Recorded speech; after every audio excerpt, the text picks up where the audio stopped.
Oke, kita lanjut lagi. Nah, pada materi kalor ini kita juga mengenal dengan adanya hukum kekekalan energi atau biasa disebut dengan asas Black. Nah, asas Black ini mengatakan bahwa banyaknya kalor yang dilepas oleh benda yang bersuhu tinggi itu besarnya sama dengan banyaknya kalor yang diterima oleh benda yang suhunya lebih rendah. Nah, itu misalnya seperti ini. Kalian pernah kan membuat es teh? Nah, dalam pembuatan es teh itu pertama kali kita akan mencampurkan gula, teh dan juga air panas, ya kan? Nah, ketika sudah dicampurkan akan menjadi air teh dalam keadaan masih panas. Nah, kemudian kita akan memasukkan es batu. Nah, air teh yang panas tadi awalnya kan suhunya tinggi, akan dicampurkan dengan es batu yang suhunya rendah.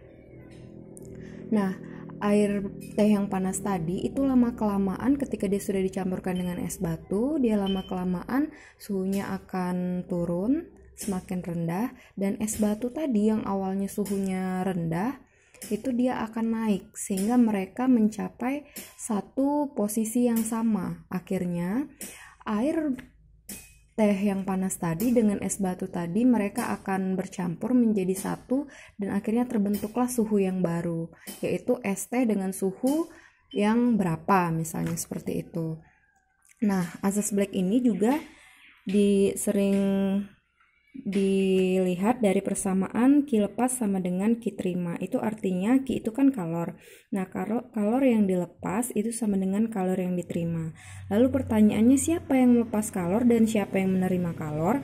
Jadi yang melepas, karena kalor itu adalah energi panas, jadi yang melepas kalor itu adalah benda yang memiliki suhu yang lebih tinggi. Nah, lalu siapa yang menerima kalor? Yaitu benda yang memiliki suhu yang lebih rendah. Dalam contoh es teh tadi, yang melepas panas itu adalah es teh dalam keadaan panas awalnya tadi. Lalu yang menerima kalor itu adalah es batu yang sudah dicampurkan ke dalam air teh yang masih panas tadi. Nah, akhirnya ketika mereka sudah digabungkan, disatukan, akhirnya kalor dari air teh yang panas dengan kalor es batu yang dicampurkan itu akhirnya sama atau suhunya itu menjadi sama. Lalu kita lanjut lagi. Yang kedua itu ada tentang perubahan wujud. Nah, kalau tadi itu kita sudah belajar tentang perubahan suhu zat, sekarang kita akan belajar tentang perubahan wujud. Nah, kalor ini juga mengakibatkan perubahan wujud pada suatu benda. Misalnya, kita kembali ke perumpamaan es batu tadi. Awalnya es batu itu misalnya es batu bersuhu 5 derajat Celcius. Misalnya es batu bersuhu 5 derajat Celcius. Lama-kelamaan ketika dia mendapatkan kalor, es batu itu dia akan meleleh menjadi air. Es batu yang berubah menjadi air itu diakibatkan karena adanya kalor yang bekerja pada es batu tersebut. Akhirnya es batu tersebut berubah menjadi air. Nah, ketika es batu tadi sudah berubah menjadi air, dia berarti telah mengalami perubahan wujud.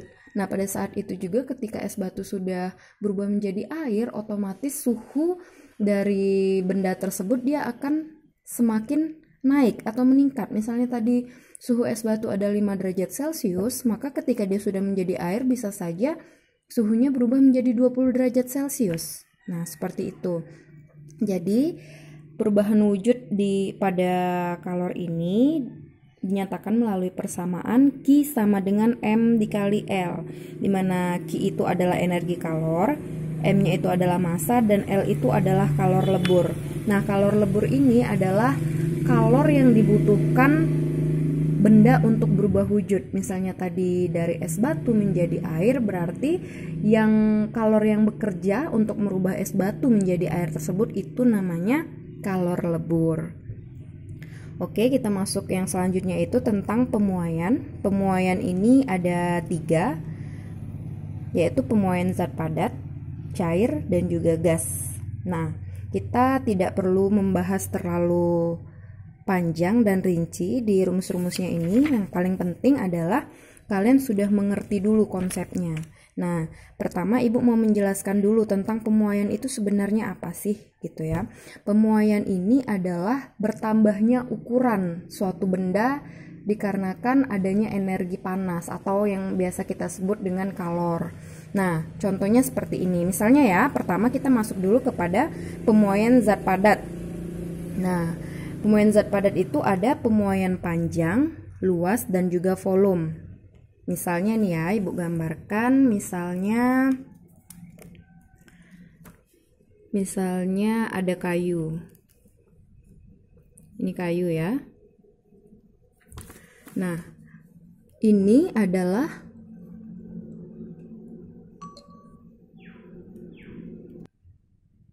misalnya ini adalah kayu.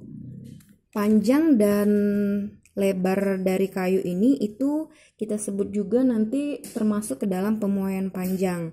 Nah, kalau luas itu berarti adalah luas keseluruhan dari kayu ini. Panjang dikali lebar itu sama dengan luas. Nah, untuk pemuaian volume berarti semua sisi kayu itu panjang dikali lebar dikali juga dengan ketebalan kayunya berapa. Nah, itu namanya pemuaian volume. Lalu kita misalkan dengan misalnya pertama itu ada pemuaian panjang misalnya gitu.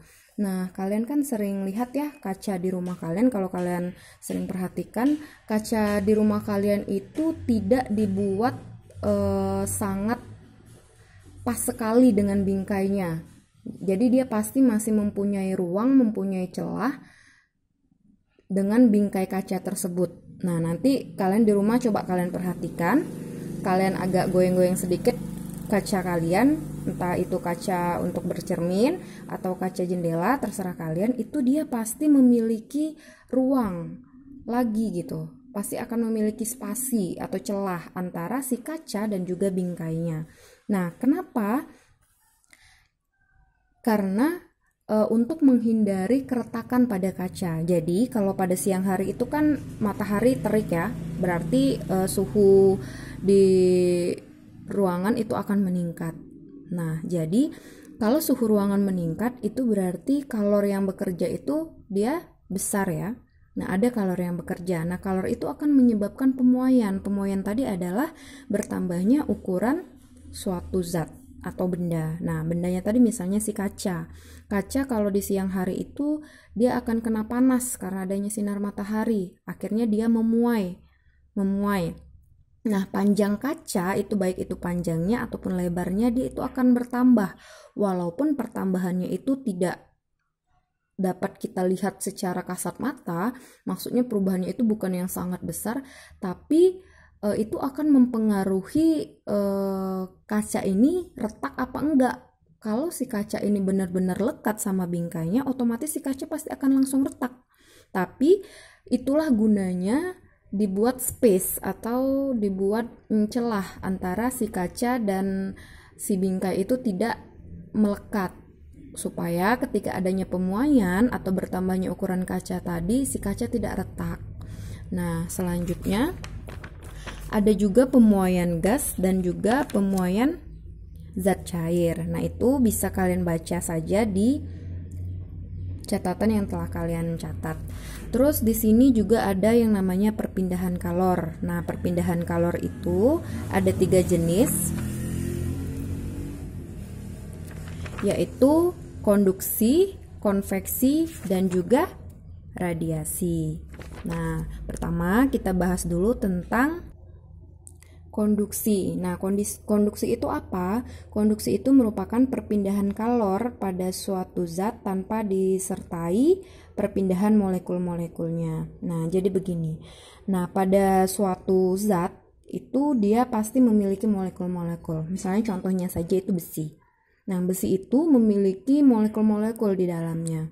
Nah, konduksi ini tadi contohnya, misalnya kalian sedang memasak makanan, misalnya kalian lagi menggoreng tempe misalnya gitu. Terus kalian menggunakan penggorengan yang terbuat dari bahan dasar besi ataupun aluminium, misalnya seperti itu. Nah, kalau kalian meninggalkan penggorengan kalian itu di atas api cukup lama, pasti kalian akan merasakan panas pada penggorengan kalian itu. Kenapa bisa seperti itu? Itu karena adanya perpindahan kalor secara konduksi. Nah, lalu kita masuk juga secara konveksi. Nah, perpindahan kalor secara konveksi ini dia disertai dengan perpindahan molekul-molekul penyusunnya. Contohnya seperti ini. Misalnya kalian sedang memanaskan air di sebuah wajan. Nah, air yang kalian panaskan itu lama-kelamaan dia pasti akan mendidih. Nah, jadi molekul-molekul di dasar wajan kalian itu dia lama-kelamaan dia akan naik ke atas. Nah, itulah yang menyebabkan si air tadi itu dia menjadi mendidih gitu. Jadi molekul-molekulnya itu berpindah. Kenapa bisa berpindah? Karena adanya kalor tadi, energi panas tadi yang mengantarkan molekul-molekul itu berpindah. Akhirnya dia menyebabkan air itu mendidih. Nah, perpindahan kalor yang seperti ini itu dinamakan juga perpindahan kalor secara konveksi. Lalu ada juga perpindahan kalor secara radiasi. Nah, kalau ini sering sekali kalian temukan setiap hari. Itu misalnya kalian keluar rumah waktu siang hari, itu otomatis kalian akan merasakan panas dari sinar matahari. Nah, karena radiasi ini merupakan perpindahan kalor tanpa perantara gitu. Jadi panas matahari itu bisa masuk ke bumi itu dia melalui ruang hampa. Nah, matahari sebelum masuk ke bumi dia menjalar melalui ruang hampa atau luar angkasa. Nah, di ruang hampa itu tidak ada perantara apa-apa karena tidak ada udara dan lain-lainnya gitu. Jadi sinar matahari itu atau panasnya matahari itu tetap bisa kita rasakan. Berarti perpindahan kalor seperti ini adalah perpindahan kalor yang tanpa perantara, tapi tetap bisa kita rasakan efek dari perpindahan kalor itu, yaitu kita bisa merasakan panasnya. Oke, sekian dulu untuk materi hari ini. Di pertemuan selanjutnya kita akan lanjutkan tentang materi termodinamika. Untuk tugas-tugasnya bisa diperhatikan di tugas yang akan Ibu kirim. Oke, terima kasih.